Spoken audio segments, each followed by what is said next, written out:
Engine installation preparation part 1.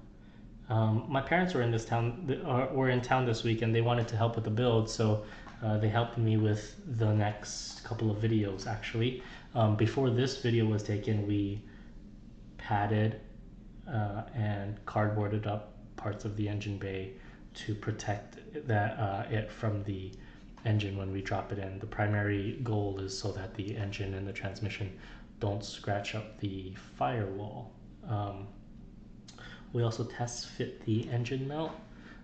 One of my friends had an issue with the engine mount where he had to Dremel a little bit off the side of the mount because one of the weld beads inside the chassis was too big. Luckily for me, that was not an issue.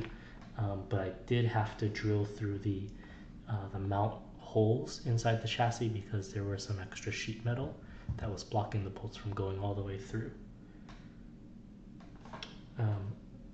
For the rest of this, I followed the manual and disassembled the engine. I removed the belt, the alternator, the starter, the plenum, and attempted to remove the bell housing in this video, but other than unbolting it, I could not remove it from the engine.